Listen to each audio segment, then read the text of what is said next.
fantastic. Ah, so cold. It's so cold. Okay, welcome back everyone to another episode. Shut up!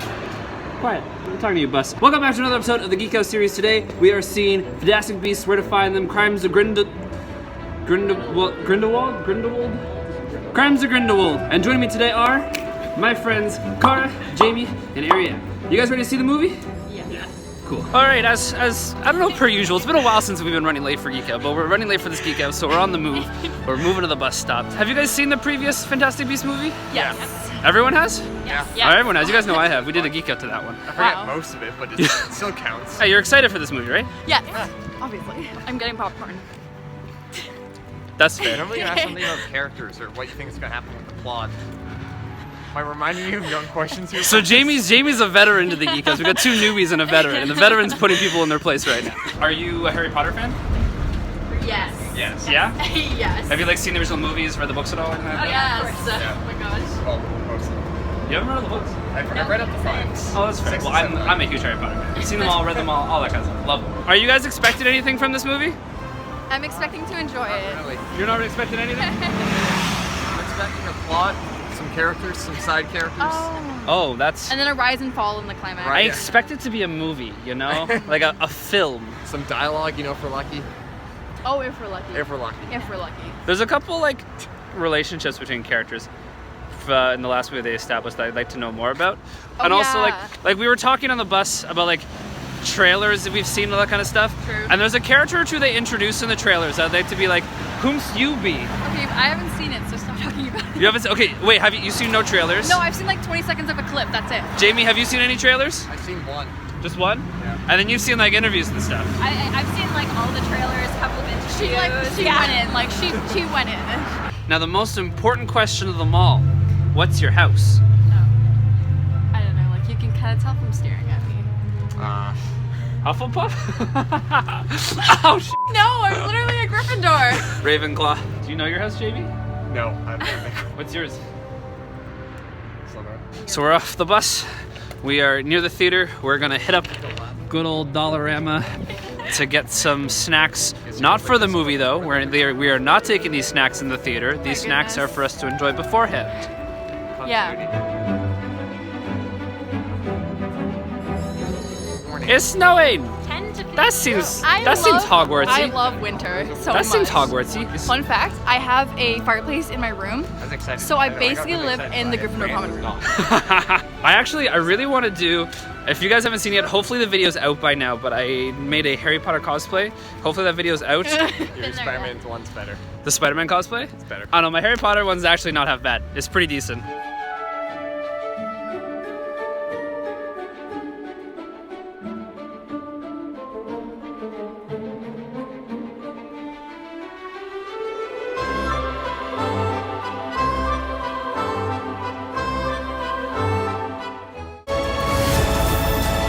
I think it's happening. You never met a monster you couldn't love. Let's take him.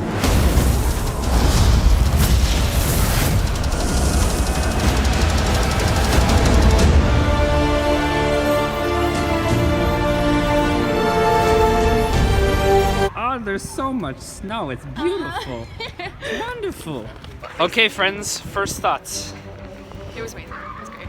But there was some stuff at the end that was a bit I thought sus. the ending was a little disappointing. I have to say, I wish they had more Fantastic Beasts. Yeah, They true. introduced a lot of them in the first movie and the second movie. There was one animal, one well, new there was the animal. Niffler, which a lot of people liked, and then there was, I don't know what it's called, the Well, lion thing. The little stick guy. Yeah. The stick guy was in the first one, but the new ones were the Kelpie, which was very, very vaguely introduced, and the lion one. Yeah, the lion one. Yeah, that was cool. Oh my gosh, I want a pet Niffler.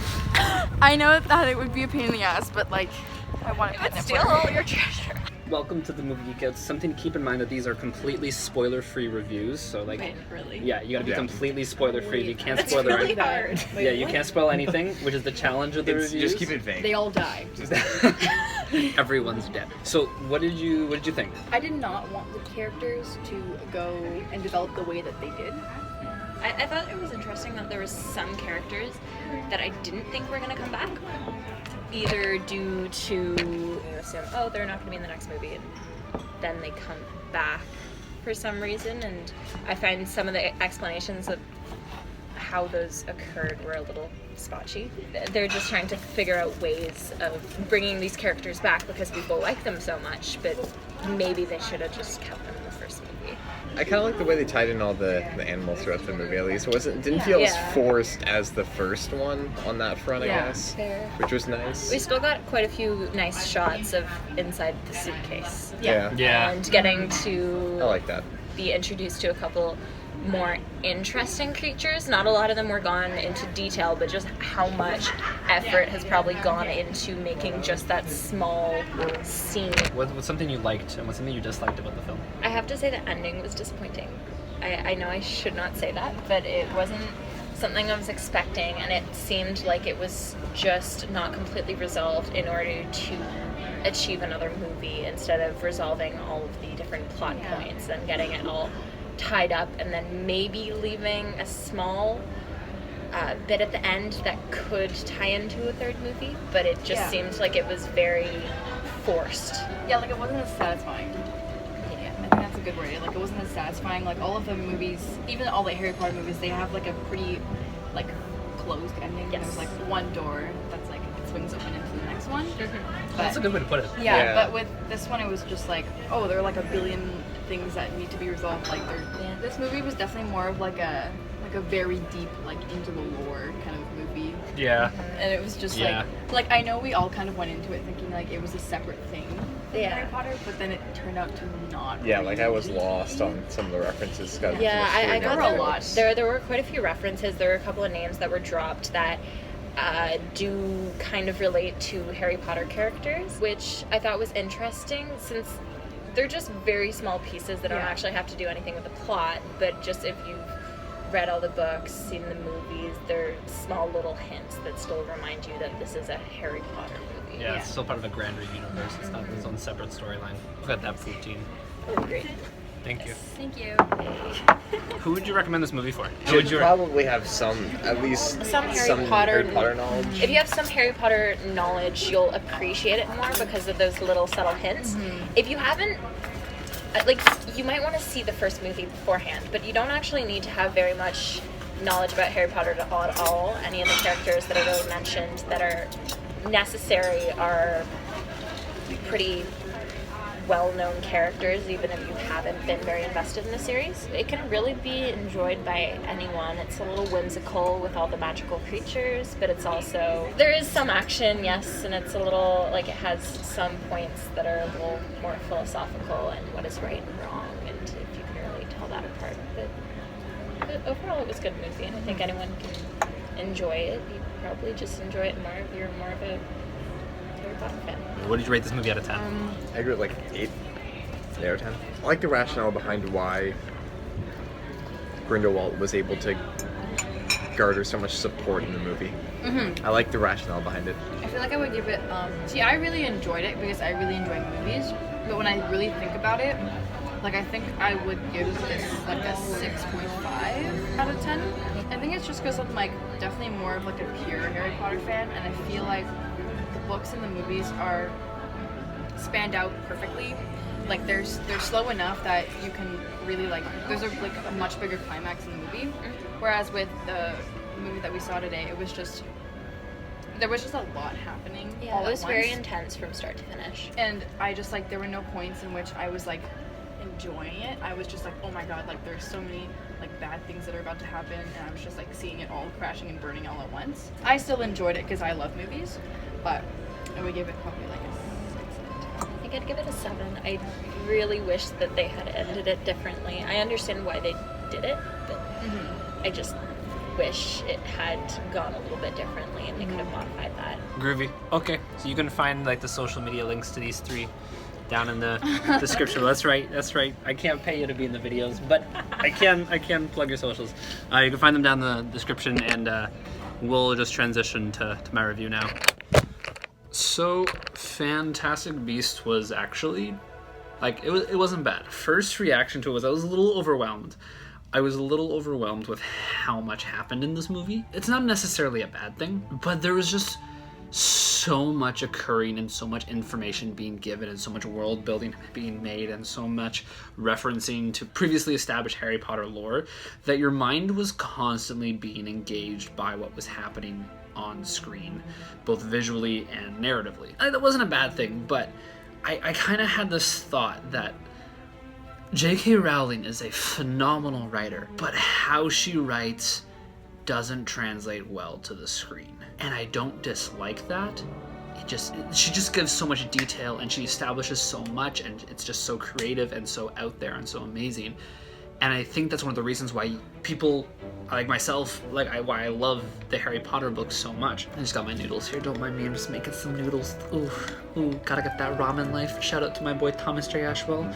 Ramen boys for life. But I just had this feeling leaving the theater and while watching the movie being like, I wish I could read this as a book. I wish I could experience the story with as much detail as I know J.K. Rowling wants to give, and as much detail as J.K. Rowling tried to give in this film. But because so much detail is being given and so many things are trying to be established, it just felt like a lot for a 2-hour movie that's supposed to be a part of a grander 5-story film. I don't know, maybe I'm biased, maybe this is a statement coming from the love for the Harry Potter books. They're down here. There they are, my loves. Look at my loves, they're so beautiful. There's the Fantastic Beasts book right there. I have the play as well, Cursed Child. It's sitting out in the living room with all my other plays that my roommate and I own. It was really, really good. I enjoyed myself a lot seeing that movie, and I want to watch it again, but part of me feels like the reason why I enjoyed it so much is because I am such a Potterhead and because I love the world that these stories exist in. One thing I liked a lot was how much world building was being made and how captivating it was. I liked that a lot, but I think I agree with Cara and Ariane. This ending wasn't super satisfying and just felt like they weren't paying attention to tying up the story the movie was telling, and it was just the whole movie was created to set up for what's coming next. Maybe that's what this was. Maybe this movie was just meant to vomit all the world building they needed so the next 3 movies are very concise and consistent. I don't know. It's definitely got me interested to see what happens next, but I can understand why some people would be a little overwhelmed by this movie and not enjoy it, because they go to just enjoy a Harry Potter film. They don't go to be like, oh my god, give me more Potter. Like, oh, your boy loves Harry Potter. I really do. Harry Potter's just got a special place in here. Really special place. And one thing I didn't like about the movie is that with trying to establish a story that is unpredictable for the audience to keep them engaged and to keep it interesting, they're trying to create new things, but in doing so, I feel like they're gonna get into a paradoxical hiccup of setting things up that are never mentioned in the original stories, which are technically a sequel to this, so that when you go back and watch the sequels, you're like, well, the context of this is confusing now.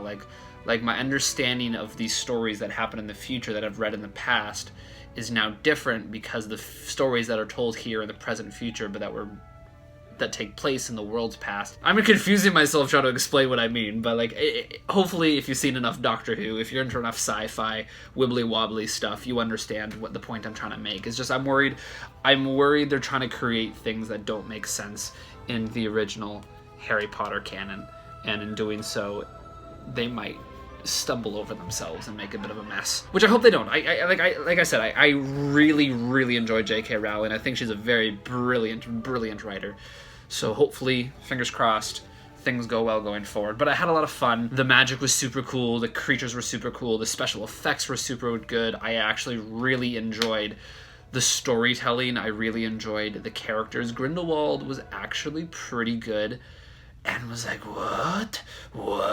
I like this. This is he's a pretty decent villain. He's a pretty solid villain. It's just a lot. It's just a lot, so you're constantly need to be engaged. I honestly feel like I need to watch that movie again to properly absorb it. I would recommend this movie be seen by Harry Potter fans, by anyone who has prior knowledge of the Harry Potter universe and lore. Even just if you've seen the previous Fantastic Beasts, I don't know. I feel like it might be a bit much. Like, we actually had one more guest that was supposed to join us, my friend Jonah, and he's never seen or read the Harry Potter books. He didn't see the previous Fantastic Beasts. Part of me wishes he'd been able to come just to hear what his perspective on everything would have been as someone who isn't invested in the Harry Potter universe. But at the same time, I think it was a good thing he didn't. Like, I don't think he would have had the most enjoyable time. Out of 10, I'm sitting there with Cara and Ariane. I think it's like a 6.5 out of 10. It was good, but because it was such a lore. It felt like just a lore building movie. It didn't feel like its own unique story. But like, I enjoyed it. Maybe I did just enjoy it because I'm such a big Potterhead, because I'm such a big Harry Potter fan. If you're a Harry Potter fan, there's another Fantastic Beasts video on this channel you should check out. Also, hopefully at this point in time, a Harry Potter cosplay video should have come out, as well as a Con Bravo convention video where I cosplay. I take my Harry Potter cosplay to that convention, so you'll see those there. As well as there is a family trip to Florida 2018 where we go to Universal Studios and we spend a lot of time in the Harry Potter theme park there, and I used to just love Harry Potter. It's a good. Alright, friends, thank you all so much for watching. You'll find the links to my guests today in the description down below. You can check out like their Instagrams and their Twitters and all their social media things if you want to give them a follow. And yeah, thanks for watching another Geek Out. Will it be released before 2018's up? Only you can tell, not me. I'm gonna enjoy my noodles now. I'm gonna enjoy my noodles. Alright, it's a little late, but I hope you all have an amazing day, and thank you again so much for watching. I'll see you later. Okay, thank you. Thank you for humoring me. Thank you, cutie. There you go, that's for you. Thank you, Brooklyn. You're a real movie star, you know that? That's a good girl.